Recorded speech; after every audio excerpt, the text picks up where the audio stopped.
नमस्कार, मी बाबा बेलापूरकर. आपण पाहत आहात एकजूट महाराष्ट्र न्यूज. शेवगाव येथील श्रीराम मंदिर भाडेकरू संघटनेला शिवसेनेचा जाहीर पाठिंबा व्यक्त करण्यात आला. कागदपत्रे व कायदेशीर बाबी तपासल्यानंतर जिल्हाधिकाऱ्यांची दिशाभूल होत असल्याची शिवसैनिकांनी आपल्या भावना व्यक्त केल्या. यावेळी 2 दिवसात जिल्हाधिकाऱ्यांची भेट घेणार असल्याचे त्यांनी सांगितले. शेवगाव येथील श्रीराम मंदिर भाडेकरू संघटनेच्या पदाधिकारी व सदस्यांची आज शिवसेना पदाधिकाऱ्यांनी भेट घेऊन त्यांच्या विविध अडचणी व मागण्या जाणून घेतल्या.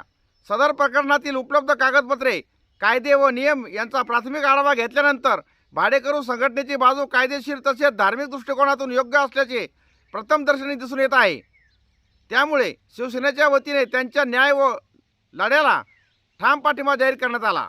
यावेळी शिवसेना जिल्हा प्रमुख राजेंद्र दळवी, विधानसभा संपर्क प्रमुख संजय भांबुरे, तालुका प्रमुख अविनाश मगरे, शहर प्रमुख कानिप कर्डिले, उपतालुका प्रमुख गोरख भापकर, उपतालुका प्रमुख शिवाजीराव मणके, तालुका संघटक उदय गांगुर्डे तसेच शिवसैनिक अजिंक्य लवाट, आयुब पठाण उपस्थित होते. भाडेकरू संघटनेच्या वतीने सुधीर शेठ सबलोक, दिनेश लवाट, सुरेश टाक, गीते कानू, राजू शहा, भास्कर राऊत, फारुख पठाण, लक्ष्मण धावणे, अरुण चव्हाण, बुद्धिराम गुप्ता, योगेश जगताप, रावजी पटेल, अंबादास सोलाट, रतिलाल पटेल, खंडू पिसोटे, रामलाल लोंढे, गोपू शेठ लोहिया, सोमनाथ दारकुंडे, राजू शेठ सबलोक, सुरेश सुभेदार, हुसेन पठाण यांच्यासह अनेक पदाधिकारी व सदस्य उपस्थित होते. भाडेकरू संघटनेच्या पदाधिकाऱ्यांनी आपल्या मागण्या जिल्हा प्रमुख राजेंद्र दळवी यांच्यासमोर मांडल्या.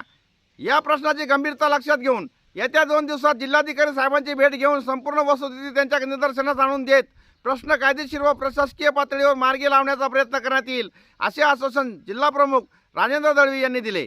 प्रशासनाच्या माध्यमातून प्रश्न सुटला नाही तर भाडेकरू संघटनेला न्याय मिळवण्यासाठी आंदोलनाची आवश्यकता भासली तर जिल्हा प्रमुख राजेंद्र दळवी यांच्या नेतृत्वाखाली संपूर्ण अहिल्यानगर जिल्ह्यात शिवसेनेच्या वतीने आंदोलन करण्यात येईल. तसेच गरज भासल्यास अहिल्यानगर जिल्ह्याचे प्रभारी तसेच शिवसेनेचे ज्येष्ठ नेते, सामनाचे संपादक खासदार संजय राऊत यांच्या नेतृत्वाखाली महाराष्ट्रभर आंदोलन करण्याची तयारी असल्याचे शिवसेनेच्या पदाधिकाऱ्यांनी स्पष्ट केले. आमच्या हाती काही चलचित्रे आले असून आम्ही ते तुम्हाला पुढे दाखवित आहोत. नोटीस आलेल्या त्याच्या संदर्भात प्रतिनिधी झाली. माननीय जिल्हा प्रमुखांनी आणि संपर्क प्रमुखांनी दोघांनाही आबांनी सविस्तर विषय समजून सांगितला आणि याबद्दल वरिष्ठांशी चर्चा करून जे आदेश दिलेले कलेक्टरने सगळे आमचे वरिष्ठ पदाधिकारी चर्चा करून तुम्हाला बरोबर घेऊन न्याय मिळवून देण्याचा प्रयत्न करेल. आता कोणाला जर म्हणणं मांडायचं असेल तर एक वरिष्ठांसमोर तुम्ही तुमच्या म्हणणं मांडू शकता की तहसीलदार शेवगाव यांच्यावर दप्तर दिरंगाई कायदा अंतर्गत कारवाई करण्यात यावी.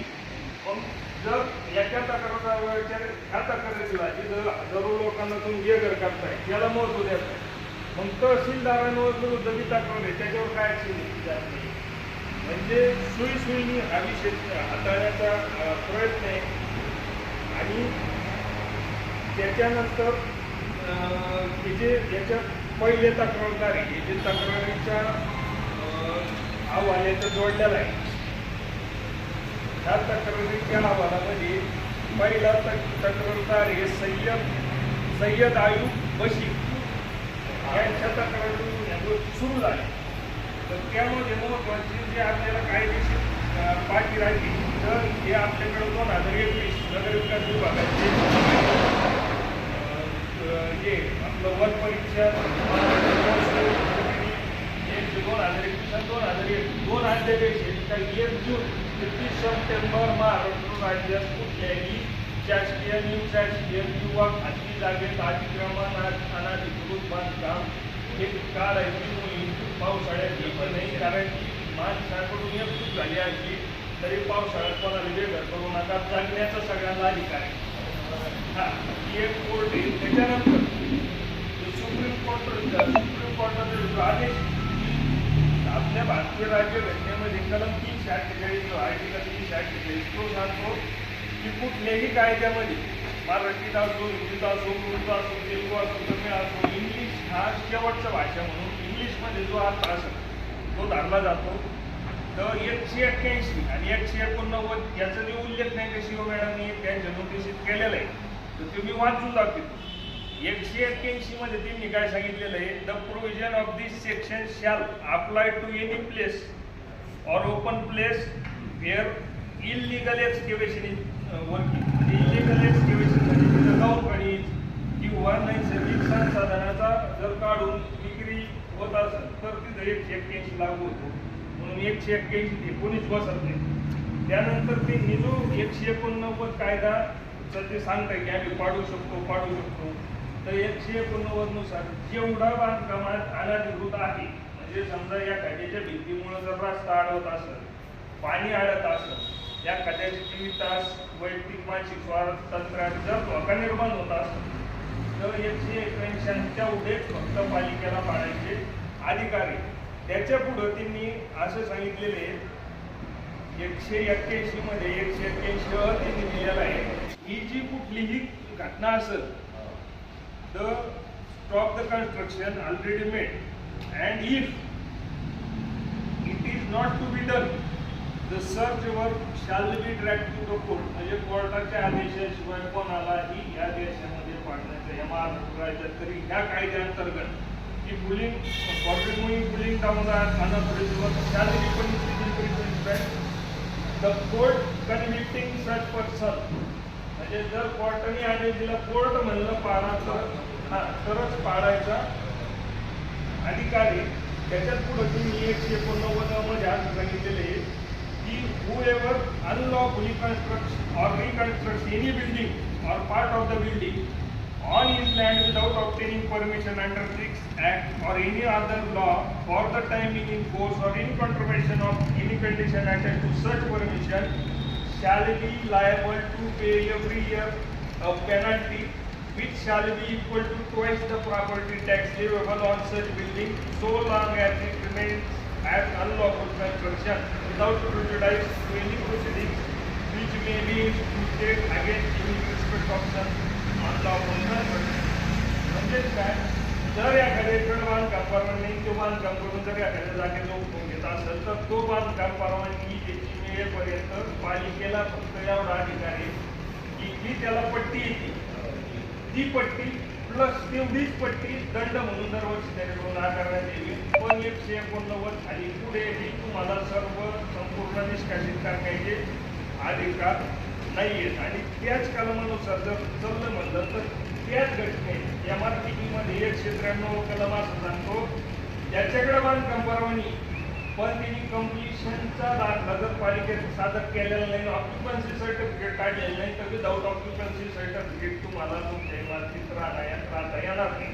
लोक इंजिनिअरिंग असोसिएशनचा अध्यक्ष म्हणून मी ठामपणे सांगतो की शेवगाव शहरामध्ये फक्त 12 जणांकडे कम्प्लिशन सर्टिफिकेट, शेवगाव शहरात फक्त 12 जणांकडे कम्प्लिशन येत, म्हणजे कुठलीच इमारत राहणे योग्य नाही.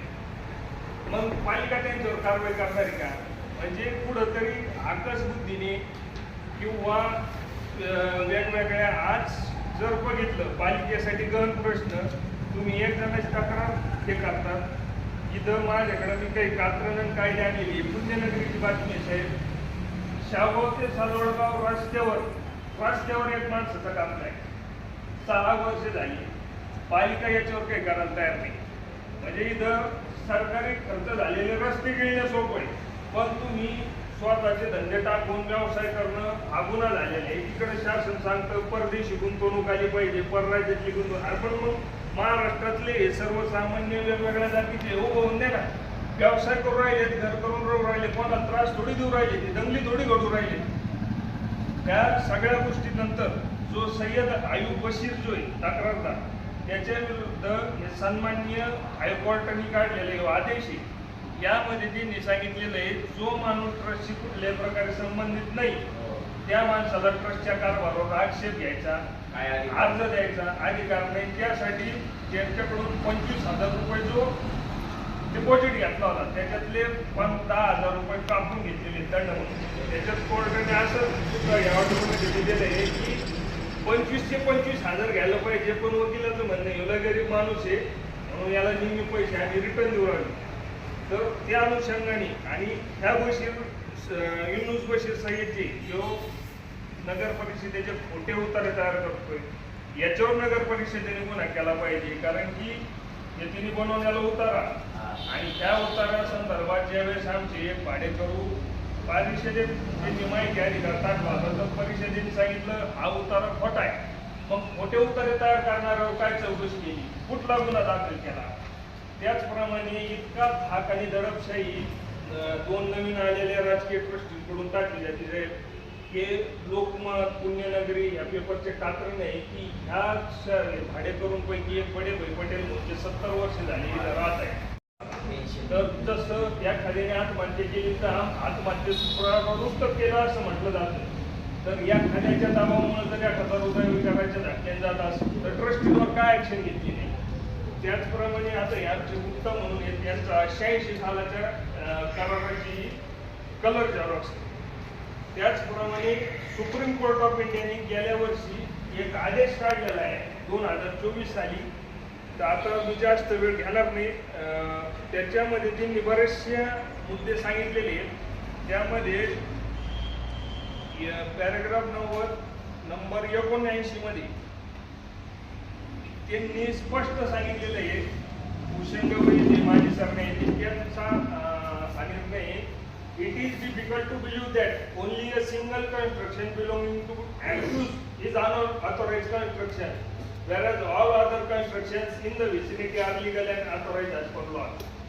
म्हणजेच काय, हे आम्ही कधीच विश्वास ठेवू शकत नाही की या खाद्या भागात हे ठराविक समाजाचे फक्त अनाधिकृत बांधकाम आहेत आणि आजूबाजूचे सगळ्याचे नियमात आहे.